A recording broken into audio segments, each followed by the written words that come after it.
Hey there, I'm Kieran Galaxia, and welcome to The Gamer. With Hades coming to Game Pass, we thought we'd give all you new players a bit of a quick crash course for the game, and give you some small tips to help you in the long, Sisyphean run to the surface. So, here's our beginner's guide to Hades. First things first. In Hades, you're going to die. In fact, you're going to die quite a bit, and while that may sound frustrating, I assure you, it isn't. For a fair few reasons. Let's get the frustrations out of the way first. Every time you die, you'll return to the House of Hades, your pre-run hub, and here you'll lose some things when you emerge from the pool of sticks, namely Charon's Obol, Boons, Centaur Hearts, skill upgrades, and the Hammer of Daedalus upgrades, all of which we'll cover later in this video. But it's not all about loss, because there's some really neat things in the house. Here you can talk to numerous characters and form relationships with them, make permanent lasting upgrades to both the game's chambers and the house itself, train with your weapons, and improve yourself using the Mirror of Night. You can also pet Cerberus here, and we'll know if you don't. Only monsters don't pet the good big dog.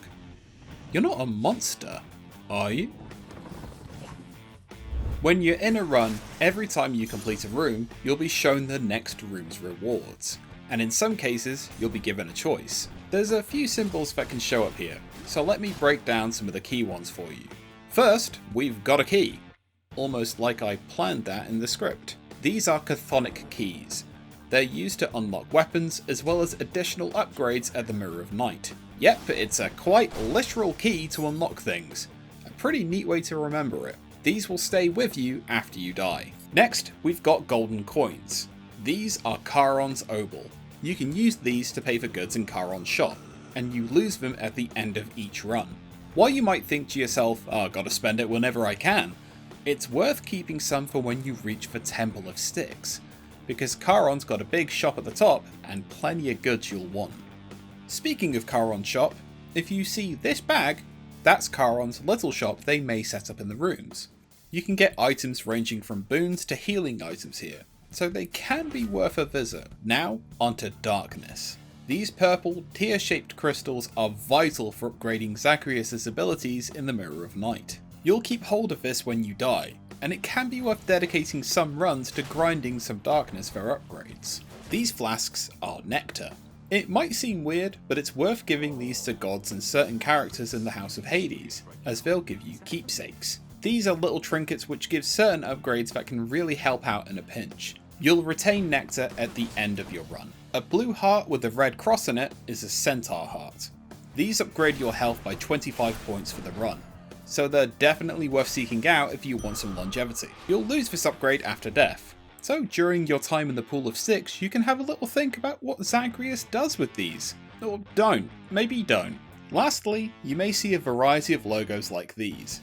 These are boons, which wonderfully is the next point, so we'll go into detail on that just a sec. It is, however, worth noting that you'll lose these boons at the end of your run, because Olympus loves winners, you see. Let's talk about boons.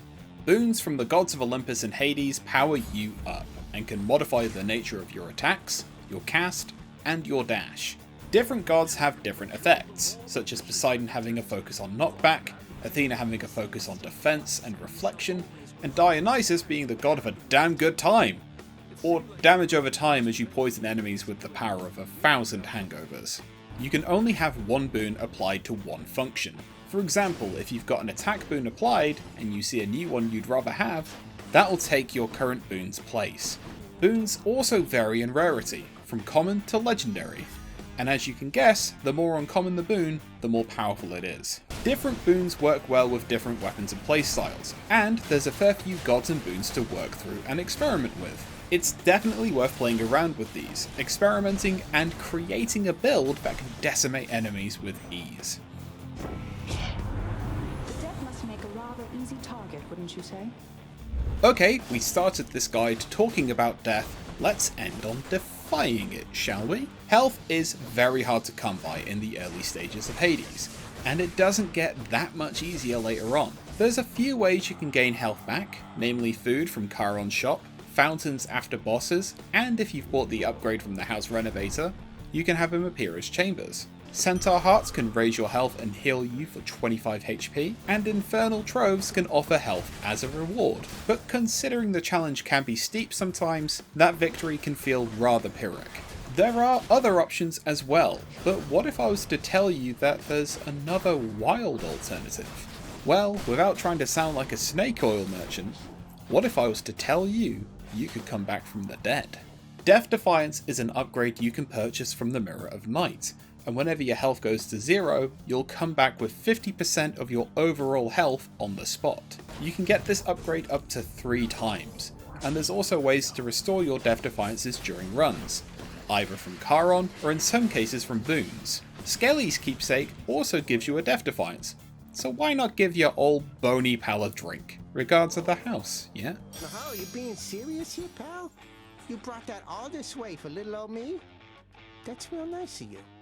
These tips are only just scratching the surface of Hades, and there's so much more there for you to discover, and I really hope you enjoy it. If you need more guidance, you can check out this guide and many more over on thegamer.com. Thanks again for swinging on by. If you enjoyed this, please do drop a like, maybe subscribe, and hit the bell if you fancy it, and drop us a comment if you've got any guides you want to see from us. As always, for more game news, reviews, guides, and more, go check out thegamer.com. And hey, thanks for coming by, mate.